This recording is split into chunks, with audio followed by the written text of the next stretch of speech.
A long time ago, in a city nestled in a quiet valley, there lived a poor man named Rajan. Life had never been kind to him. His clothes were worn, and his little hut barely held together against the strong winds.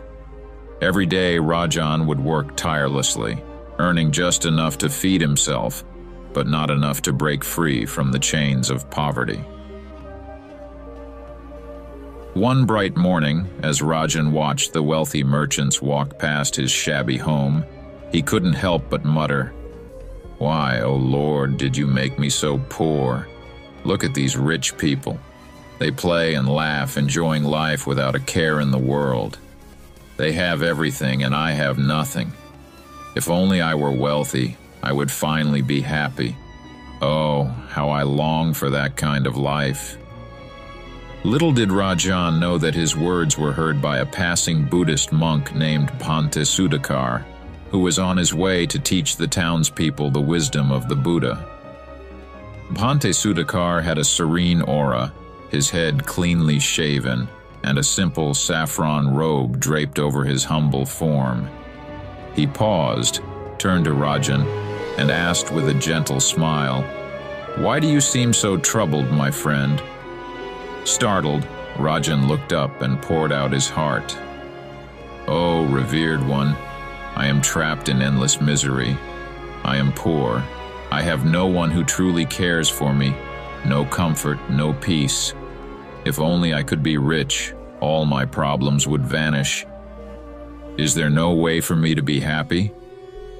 The monk listened intently, then nodded. "Come with me," he said. Rajan hesitated for a moment, but the monk's calm demeanor reassured him, and he followed. Together, they walked to the mansion of one of the wealthiest men in the city, a merchant named Surya Kant. His home was grand, with marble floors and golden chandeliers. Rajan's eyes widened with amazement. "Wow!" Rajan exclaimed. "Look at this palace! If I could live here, I would be the happiest man in the world." Bhante Sudakar smiled knowingly and led Rajan to Surya Kant himself. His expression was far from joyful. The monk approached him and asked, "Surya Kant, with all your wealth and luxury, are you truly happy?" Surya Kant's face fell. He replied, "Happiness? Oh no, revered monk. How can I be happy when I have been blind since birth? My wealth means nothing to me because I have never seen the beauty of this world. I would give up all my gold just to glimpse the faces of my loved ones. Oh, how I long to see, even for a moment.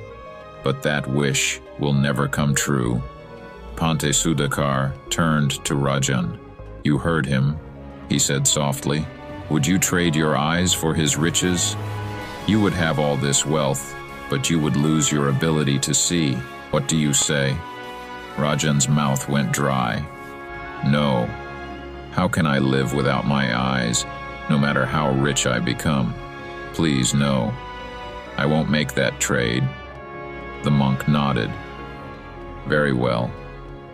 He took Rajan's hand and led him to another wealthy man's house. This time the mansion belonged to a nobleman named Raghav, whose estate was even more opulent than Surya Kant's. Rajan could hardly believe his eyes. "This must be true paradise," he exclaimed. Bhante Sudakar introduced Rajan to Raghav, who sat solemnly in his courtyard. The monk asked, "Raghav, are you content with your life?"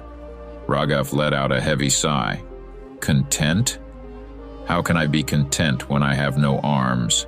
All this splendor around me is useless. I can't embrace my children or feel the simple joy of holding a book. If I could trade my fortune for working arms, I would do so without hesitation. But here I am, trapped and helpless. Tell me, where is happiness for someone like me?" Bhante Sudakar turned to Rajan again. "What about now, Rajan? Would you give up your arms to live in this beautiful mansion with all the wealth you could ever desire?" Rajan recoiled in horror. No, never. What good is wealth if I cannot use my arms? I can't imagine such a life. The monk's expression remained serene as he took Rajan to a third wealthy man, a king named Virendra. His palace was the grandest of all, adorned with gemstones and filled with music and laughter. Rajan thought, surely this man must be the happiest of all. But when Sudhakar asked the king if he was truly happy, Virendra's face twisted in pain. Happiness, he scoffed. My wife, the queen, has betrayed me. She loves another man, and my heart is shattered beyond repair. Every piece of gold in this palace is meaningless. What is the point of all this wealth when my soul is in anguish? I have no peace, only torment. I have plotted to kill my wife and her lover. But deep down, I know it will not ease my pain. Sudhakar calmly said to the king, before you commit this sin, please arrange a simple meal for us. Perplexed but respectful, King Virendra did as he was asked. He brought food, and as instructed, he also brought shards of glass. The monk quietly mixed the glass into the king's meal. The king was horrified. I cannot eat this. The glass will kill me. The monk replied, exactly. Just as you cannot consume this meal mixed with pain, your soul cannot bear the poison of hatred and revenge. You must let go of these toxic thoughts and focus on the love that remains in your life, like the affection of your daughter who needs you. Do not let the betrayal destroy the goodness still present. Turning back to Rajan, Sudhakar asked, do you still wish to trade your life for wealth? You see, none of these wealthy men are happy, for they lack something precious. Yet, you have everything they desire.